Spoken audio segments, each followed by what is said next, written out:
Hi, everybody. Welcome to Public Conversations. I got Lakshman here with me.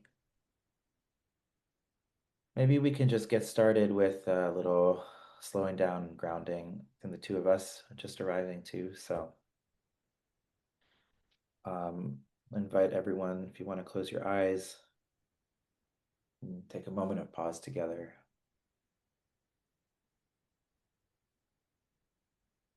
feeling the connection that I have with the earth through my chair and my feet and my back and my butt.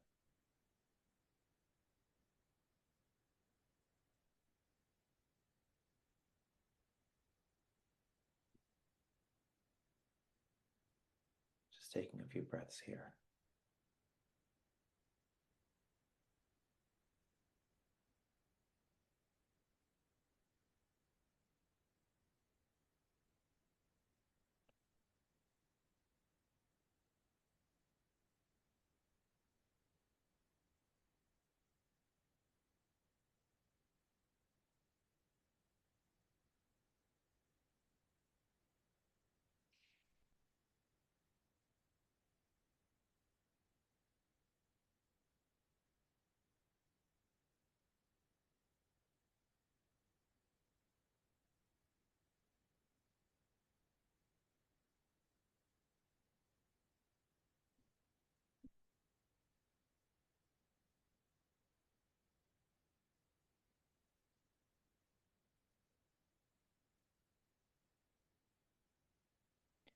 I'm so glad to be here. Uh, just yeah, enjoying our Lakshman, our quick reconnection, like seeing each other earlier this month and then deciding to do this and feeling like all the affinity that's there, all the topics that we might be able to talk about, get into. Maybe I'll just take a moment to introduce our relationship and then you can share whatever you want to share and we can get into it. So, Good. I've known Lakshman for about 10 years. No, 15 years, because we Holy met shit. my freshman year of college. Yeah, wow. Yeah. And then you invited me to work at the startup you were at and then to live with you. So we had this very deep, kind of like seeing each other every day, multiple times a day. Um, you got me into powerlifting. Um, and then we met again in India and Singapore and we did Holi together and we like did some wandering together. And, yeah, just feeling that you were really there for a fundamental period of my development into adulthood.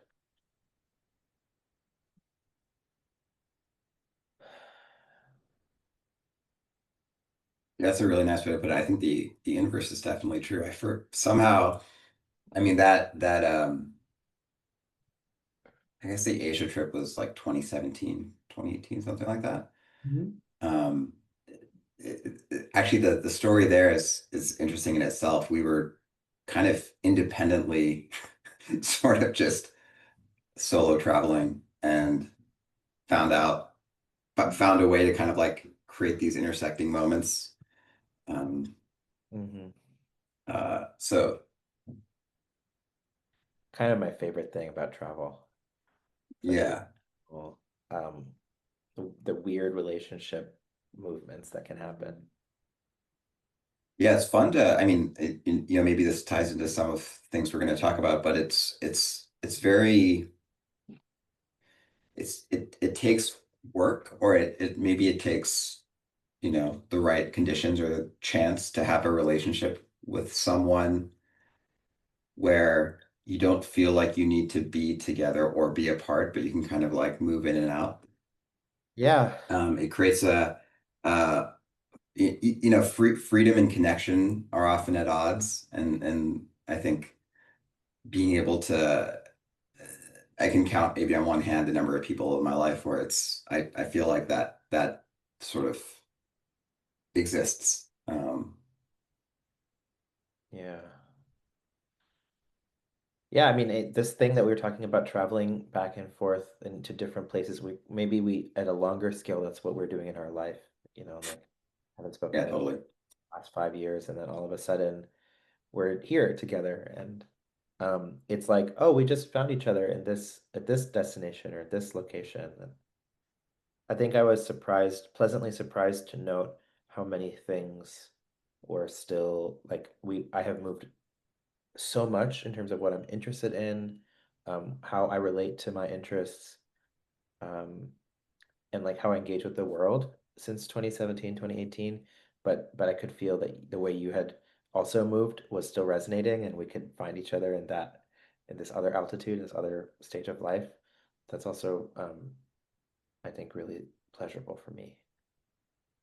Actually, I'm kind of curious. It's when you so when we met up a couple of weeks ago, and when you meet up with a friend you haven't seen in a little while, but with whom you've had sort of some intimate correlation in the past, do you find your mind like re regressing isn't the right word because it assumes progress, but reverting Yeah, to like a previous state, this or do you, yeah, we were talking about legibility before we started the recording, and I feel like that's exactly right about yeah, that.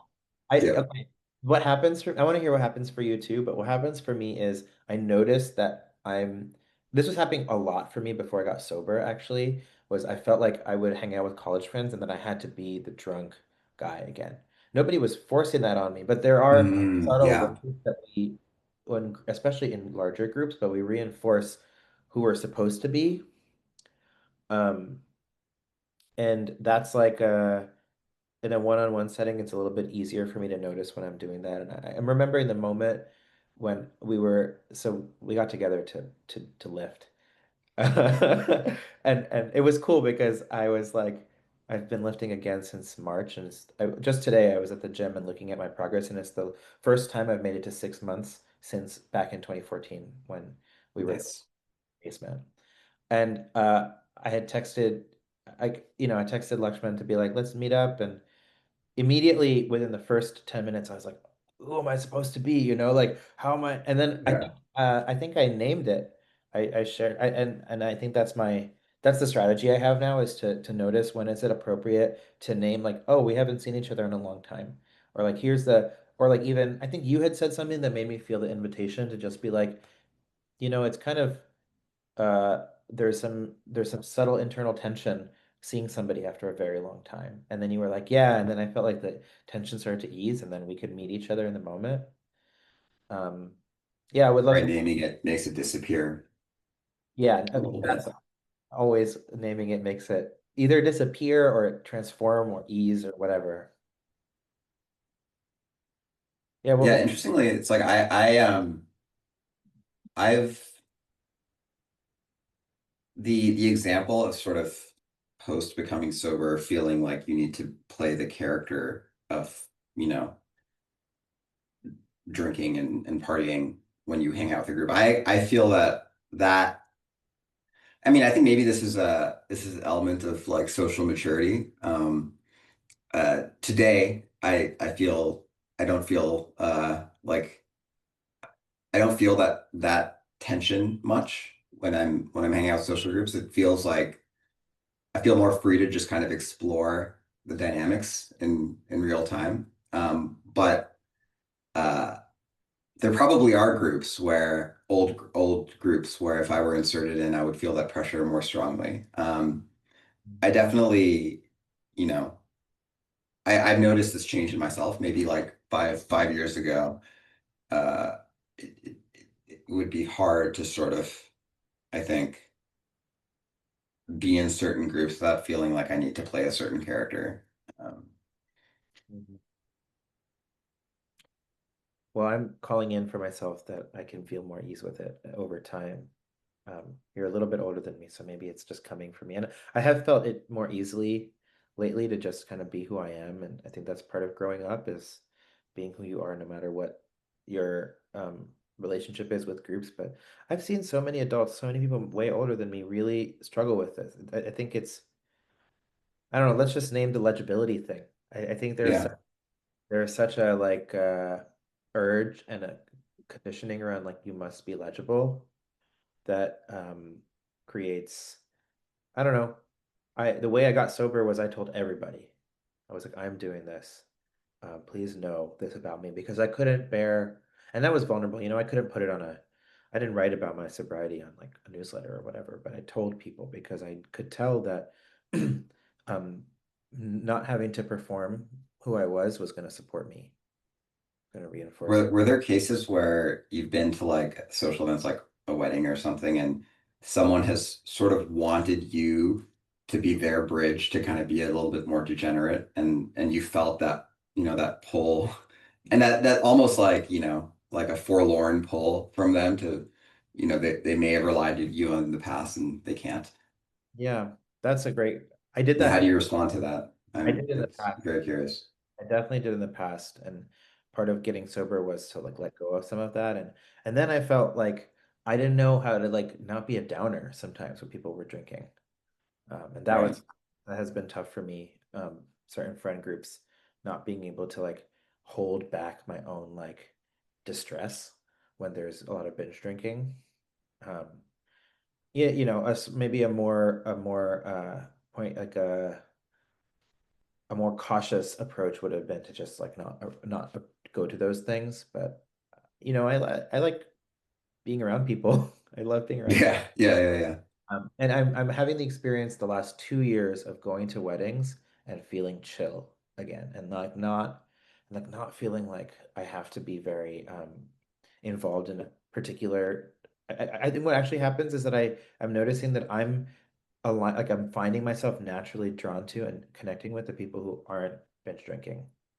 Or maybe I'm like, I think I can sense in my gut, like, don't go to that event. It's going to be a lot of binge drinking. It's going to be a lot of like drug use. And yeah, I don't know. I'm just honing my instinct. And I don't want to make any way of engaging with partying wrong. If you're listening to this and you're like, oh, I do a lot of partying with drugs. I'm like, that's cool. It's just really triggering for me. So I gotta protect Actually, myself. have you had to sort of self-reflect to not protrude judgment? Because it's very hard to, I mean, this is something I feel very strongly. It's like when I want to be a certain way or change my state to somewhere, it's hard and I'm to a fault a very self-critical person, so it's hard not for that criticism to leak out, you know? That's, I think that's how external criticism works. It's like Yeah. we're externally judgmental to the degree that we are judgmental towards ourselves. So I've actually taken a lot of efforts to like loosen any judgment I feel towards myself.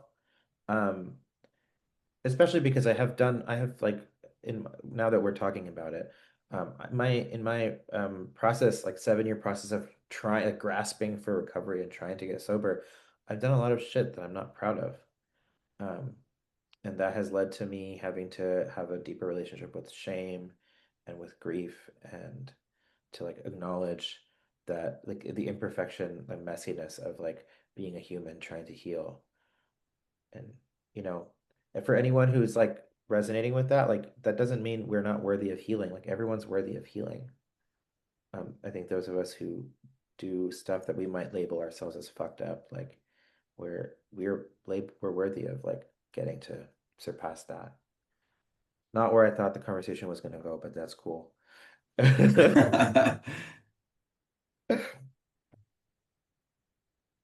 But yeah, I think for me, maybe I'll just say this, like being part of the like I'm gonna keep tying it to legibility because I just want to have a conversation It's on a it. great word, yeah. And a great theme. Yeah. I think a lot of how I was relating to shame when I was in my addiction was wanting to be legible as a good person or as a responsible person or as a trustworthy person, and trying so hard to be trustworthy when I was so wounded and really easily stimulated by certain stimulus was just triggering me and making me feel like a loss of control, making me feel really intense emotions. My parents were in the process of getting divorced around the time that I got sober. And I was like denying that I was angry and sad and frustrated, and that I had been angry, sad, frustrated for my entire life. And so, um, having that stimulus and then feeling like I'm supposed to have it together, I'm supposed to be, like I want to be seen as responsible. I want to be seen as thoughtful. I want to be seen as present. Those things are at odds. Yeah. So one thing that I feel I kind of want to hear your thoughts on legibility, but I'm in this process of trying my hardest not to be legible in any meaningful way. Um, Beyond like one-on-one relationships and like connection and in the moment connection. But yeah, curious about what this sparks for you.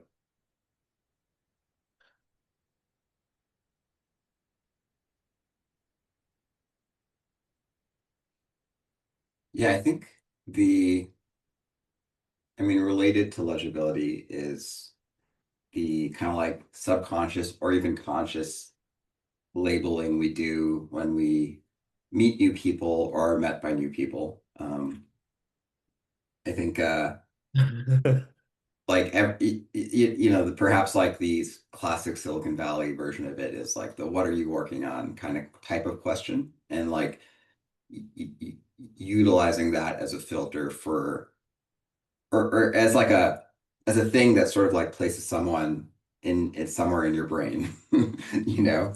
Um, I think these, maybe like every city has a different, slightly different version of that question, but they're all very similar. And these questions, like I think, yeah, well, one of the things we were talking about a little bit about earlier, and something I've been sort of pondering a lot recently is how um, I find at least when an idea becomes legible, it somehow to me becomes less interesting or less creative or less like truly something new. So as soon as I find myself sort of like especially meeting a new person, sort of going down that path, um it feels like we're sort of selling ourselves short a little bit. I think maybe an inverse to that is like for me at least, or and thinking aloud here, I don't know if these are the right words exactly. Is something like curiosity. Like curiosity to me implies like looking for something that isn't quite legible. It's like you kind of it's like the joy of not being able to label, and sort of like the sort of uh what's the right way to put this? Yeah, it's funny, like this the thing we're talking about itself is like very illegible, so it's hard to talk about. But it's like the um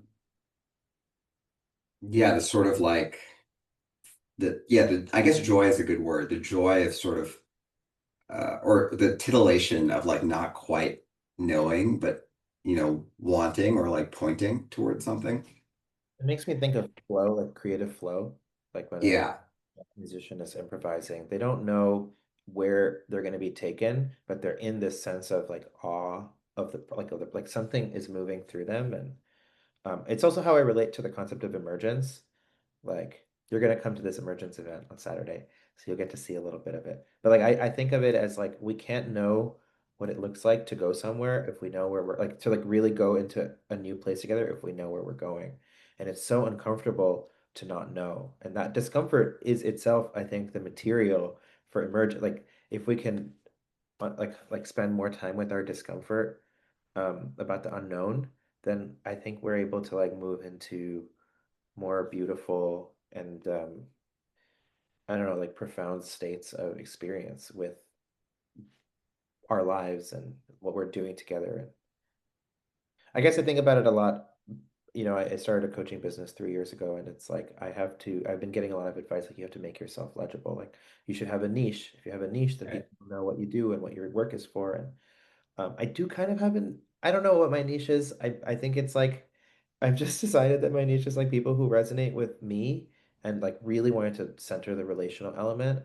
And it's working to the degree that I have people who resonate with me, who want to work with me. And I also am like seeing how making something legible really helps it thrive in a capitalistic environment, um, which is not exactly like a creative environment but in like a capitalistic environment. And I feel Yeah, like there is certainly a trade-off that, yeah, you kind of can't avoid the sort of messy realities of the real world or society or whatever you want to call it, and capitalism, let's say. I think well, one thing I will sort of give you praise for is I think I like that you're using long, or like I appreciate that you're using long form writing to sort of, because even though you're still putting words to what you think and who you are, many paragraphs of your thoughts convey much more nuance than one label. You know, sort of like even the conversations we're having here, like if this is sort of like the mechanism by which you yourself are sort of like describing what your business is, that's considerably more nuanced than a label. I think it's harder because, you know, it requires more attention from a perspective, new connection. And we can be talking about business or we can be talking about social things, right? Like All the it's same, yeah. these sort of apply or follow the same principles in my opinion. Um, So how, but can I ask yeah, how is sorry, it go ahead. how is it showing up in your world? Like how do you relate to this all of this stuff? Actually, I think, I mean, I kind of stopped writing publicly for a long time. And I started kind of like picking up the habit. And I think one of the things that when I am sort of like publishing a lot of thoughts publicly, and the internet, this is what the internet is great for, is I find more spontaneous inbound. Like I mean, whether it's an old friend who like finds like an idea that maybe we've discussed, but I've like crystallized in a certain way, sort of like interesting or intriguing, or it's like a new person who just randomly, for some reason, comes to the thing. Um, I I I think the flip side is sort of like a top down. So as a mechanism by which I'm like sort of bringing more inbound interesting social kind of things into my life. The flip side perhaps is like a top-down approach of organizing specific friend groups to meet and things like this, versus yeah, this emergent kind of just like pushing whatever is going on in my head out there and letting the universe come to me. I'm yeah, I think I remember when I did that more and it was very fruitful and I've actually recently, as in like in the last week, been thinking deeply about like, okay, I got to start doing that again. That was like really cool. That was really fun. I think even like in the last like couple of weeks, I published like two posts and a bunch of like, you know, a bunch of I guess like my dormant social connections who were like perhaps waiting to hear from me again, you know, like reached out and so I'm trying to get back into the habit of doing that. When I think about you and legibility, one thing I think about is the fact that you were involved with the Ethereum Foundation, and that's a very legible org in a specific subculture inside of tech. And I don't know, I'm assuming that that had some kind of impact on you, like being legible in that way. And I'm wondering if you're willing to speak about that. Yeah. Yeah, it was kind of an interesting thing. I actually wrote about this a while ago. I had like a short piece about curiosity and legibility. I think I did experience this quite strongly because what drew me in there was curiosity, like the opposite of legibility. Yeah. I kind of like got interested in this stuff and went deep on it and, you know, kind of like met all the people and started getting involved when it was like not hot, you know, because it was like a curiosity driven thing. And then I found myself, you know, when it got hot, because you know, tech is cyclic and it's a, you know, either it's a bubble or it's a deflation. I think when it got hot, all of a sudden I was very legible, and it became a thing that sort of like kind of like uncomfortably made me compelling to people who respond to the label of being in the hot thing. Um, But then interestingly, it's like no, you know, people don't care anymore, right? Like it's like I I think one of these types of or that experience and like other experiences like adjacent to this have actually made me appreciate the absurdity of all of this. Like or it's made it all seem I don't know if this is like too nihilistic for this conversation, but it's made it all seem just very arbitrary. Whether something is at a point in time legible or not, especially in technology where it's a you know everything is cyclic, everything is bubble driven, and that so kind of doesn't like that doesn't seem nihilistic to me. That just feels like yeah, I mean, yeah, I guess one of the context Maybe switches. absurdist. I tend to look at a lot of things from like let's say an optimistic absurdist lens. Like it's funny to me, but I don't think that means it's bad. Uh, it just is, you know. Makes me think of Siggy, Humans gonna human. it's like tech data thing. The what? You remember Siggy who was at Paxata and his like Yeah, tech, yeah, yeah. like just like the absurdism of what happens in tech. And back in 2014, I was like, oh, I really like I wanted my inner artist was like yearning to do some kind of like storytelling around like how like the absurdity of what it felt like to be in tech at that time. Remember, I lived in that hacker house that you came to, and Yeah. we were like on the filming, we were like at the filming of this Bravo TV episode and all this stuff. And now that it's only I spent half of the following decade away from the Bay Area and away from tech, but it has only just amplified and gotten more and more and more. And crypto is like one of, I guess now it's AI, but crypto is one of the arenas that just was so.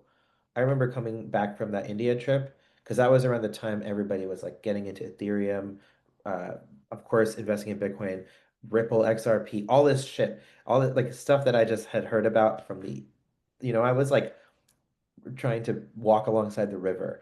And then I was come back here and it's like everybody's in crypto. And I remember one friend telling me he was like, I'm gonna go work at OpenAI, but they were like 300 to 400 people at the time. And he was like, I missed the crypto thing and I want to be included. And Yeah. I want to be part of the next thing. And OpenAI is so much bigger now.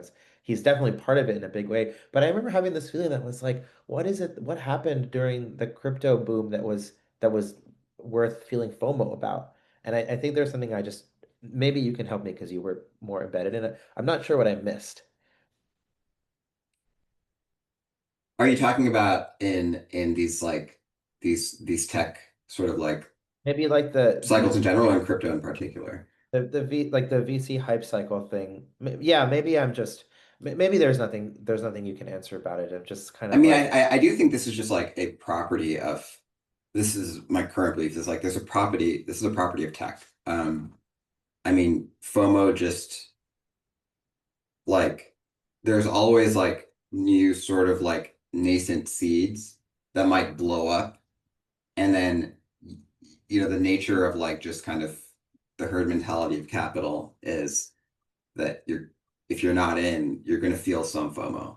Um, I and yeah, I'm figuring out what's up for me about it, which is I think I feel some sadness because and I think this happened with you kind of alluded to this happening with you too, not necessarily in a relationship, but I reached out to this friend a little bit later and I was like nervous to reach out. I was like, OpenAI is a lot bigger now. Are you gonna think that I'm only reaching out because I want to get something from you because you're part of yeah, the thing? And I know you kind of alluded to experiencing like this feeling, yeah. like, how much can I actually trust a connection because is it about the legibility that I'm having that I'm in or is it about connecting with me authentically? That's maybe I'm just grappling with that dynamic. That's a really astute kind of or prescient, well, like astute observation of yourself. I mean, I think, yeah, we talked about this. I definitely did. I still do feel that, I think it's like sometimes it's tricky on both sides. I mean, there are people who are less legible than me and people who are more legible than me at any point in time. And yeah, there are a few people in particular or like one person in particular who is like considerably more legible than me now. And, I used to love our conversations, but it feels odd poking. Like it's like, am I asking for something? And it's like it's very hard to create. It's very hard to put into words this or even know if I'm being honest about it. I think that's like that's another thing. It's like it's very hard to know to truly kind of like know to what degree I'm being honest about it. And because of that, hard to put into words. This like I genuinely just want to t jam on the stuff we used to talk about. And even if that's, yeah, it is, it's an odd thing. And on the other side of it, I, I mean, part of what makes it odd from like the asking side is that from the asked side, uh, I definitely feel it. Like I, yeah, the amount of inbound when like the stuff I was into was hot was way higher. And some fraction of it was blatantly just sort of like trying to get closer to the current center. Um, but then a lot of it wasn't. So it's yeah, it's a very this is actually a very um I think this is a very common pattern among a lot of people who are social and in tech in the Bay. This is like I hear versions of this implied in conversations all the time. It's Well, like, some of my work is with founders, and I think this is a dynamic too. It's like even like forget the oh, you started a cool thing. I've worked with quite a few people who started cool things, but you started a cool thing, and like I want to be close to you because of the cool thing. That's one thing, but then this happens internally in organizations too. Like where whoever has quote unquote more power, authority, right, and we're using the word legibility, but I think we're also talking about access and power and how sure, sure, literal resources. yeah, and like um especially in tech where reputation like you could literally raise an extra $1 million or maybe $1 billion based on in this situation based on like your reputation and so reputation in relationships is a form of currency and I think it's part of the reason I'm like a little bit more I like working with people in tech but I don't want to be in it myself because I feel the ways that it doesn't really work for me. Like I'm happy to wait for the other side of the hype cycle to reconnect and be like, hey, I'm still interested in you because I love you as a person. Um, Yeah. and Do you mind if I hate to do this, dude? Do you mind if I use the restroom real quick? pause the recording. This is meant to be informal. I'll check in with Sushil while you do that. All right, I'll be right back. Okay, we're back. Um, I'm actually going to add Sushil up here, who's been listening, and I want to hear what you have to say too. um, I think this dynamic that you guys are touching on about like fluctuations in legibility and how that impacts relationships is an interesting one. Um, and it's something that I've struggled with because one, I think we're like in this um, sort of in the space, and there's like a lot of gravity towards like a lot of people who have increased legibility and prominence and all of those things. And we're probably in that time period in our careers, time period in the world where that's happened a lot. Um, and I think like my default, my default is usually that I like feel a lot of loyalty and sort of connection with people because of shared history and like an interpersonal relationship. Um, but I found, and I kind of have an ongoing concern that like if like legibility differences change or people sort of become more prominent, that like purely as a function of that will drift away or will our relationship kind of deteriorate. Um, so yeah, and it's certainly happened in some cases with people I've known and have been friendly with that have become like very successful in various ways. Like I don't know if it's natural drift or like there's just less of an interest in like maintaining connections with people who are not as legible. Uh, but yeah, it's like you know a lot of what you and Lakshman are talking about is um I definitely can relate to those dynamics. Yeah. Yeah, thanks for naming the like the way that it affects actual relationships and like I think I'm resonating with as I get older and as things get more muddy and like there's like more distance generally like I'm a little bit more isolated in my life than I used to be in my 20s. I do lean on shared history and I lean on like we had this experience together and again with Lakshman just being like I'm lifting again. Do you want to talk about it? And then you were like come over and hang out and that there are ways that we can yeah, we can kind of cut through some of the noise of like, are you trying to get something out of this? Or I don't know. And I think I've realized this maybe because I've been like naive in the past. Is like in a very similar way. Like I'll reach out to people when I feel like there's some sort of moment that's reminded me of our relationship or some commonality that sort of has sparked some sort of motivation to reach out to them. But some people don't feel similarly, or a lot of people don't feel similarly, and so they could find it kind of odd. But I've kind of come to this conclusion that is like I'll just do what feels natural to me and like kind of see what bounces back, and recognize that sometimes I won't get responses, sometimes I won't like receive that positive energy, and sometimes I will, and like I'll just keep pursuing like the times where like it does result in something or like a meaningful connection. Hmm. Yeah, I'm with that too. Just trusting mutuality and trusting timing. Yeah. I like the word loyalty a lot. I actually, because I think I'm it rubs me the wrong way a little bit. Like I feel a natural rebelliousness to make shared history sacred for some reason. And yeah, you're using the word loyalty has made me realize that. It's making me realize that. Um, but yeah, it's like if there is sort of if shared history is yeah sacred. Sacred. I'm using the word sacred just to mean somehow agreed upon as like superior or this the zenith of what you care about. Um, that does create something really powerful. I mean, I think that's uh, how a lot of societies in history have sort of maintained cohesiveness.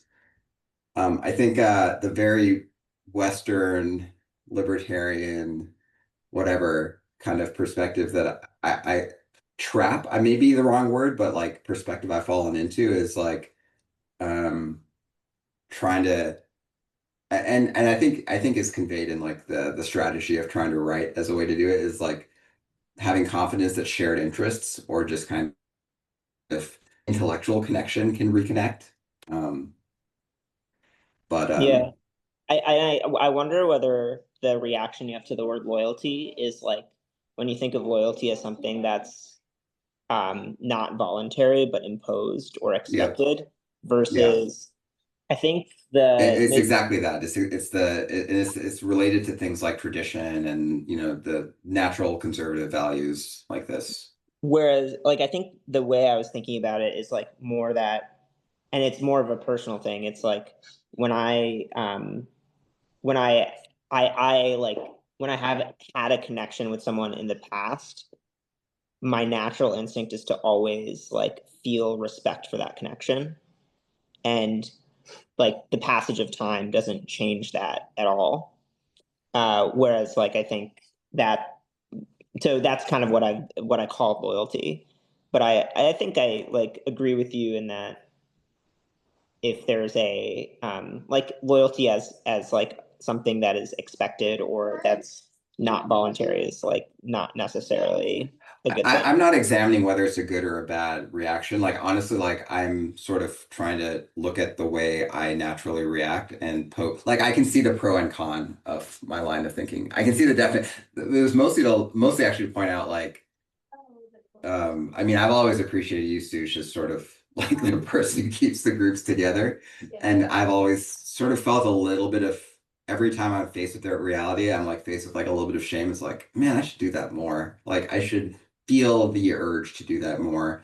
And insofar as we can kind of like over time, sort of like resculpt our natural inclinations, it's like perhaps it's Yeah. like not in my interest to not be sort of pushing that harder into myself, this even to feel like at a cost of my own freedom to impose that shared history is sacred.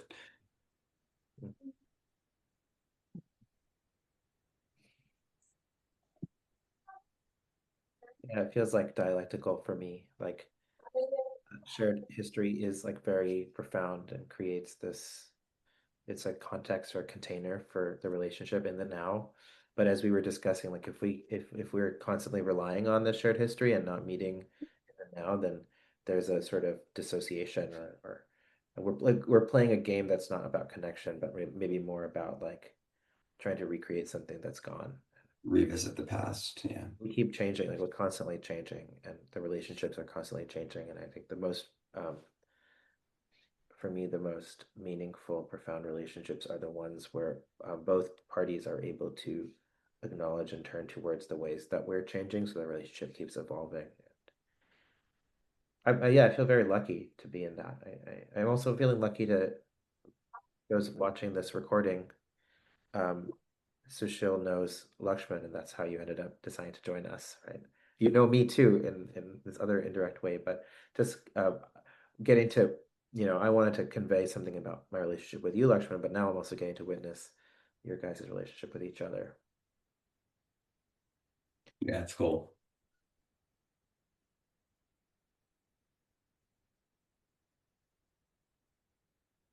Okay, Sushil's going off video. Bye. Thanks for coming. I'm gonna remove the pin. Talk to you soon. We're at the end of like near the end of our time, so maybe we can each just share. I don't know. This is, I feel like it's the more of the seed or the spark of a conversation, and I'll share like a closing thing, and then I'm glad the conversation isn't that legible. my dad watched the first public conversation, and he was like, "I don't really get what's happening here."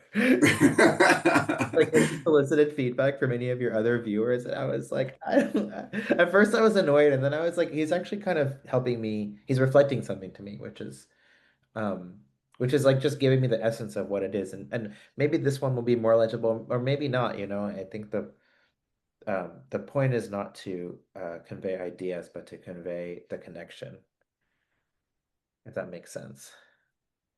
Yeah, I mean, one of the really cool features, this is it's kind of a little bit of like a intellectual circle jerk, but one of the things I love about language is you can like form structured thoughts that are like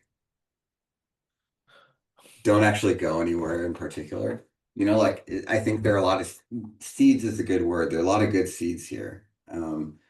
And I think uh, in my own experience, like often the best social interactions are the ones where it's like there's the most threads to follow up on later, but there wasn't like anything in particular we talked about, you know? I think that's what also what creates especially like a relationship around curiosity. That's what helps reinforce like, oh, let's follow up on the thing from last time, and then both people are like down to connect again.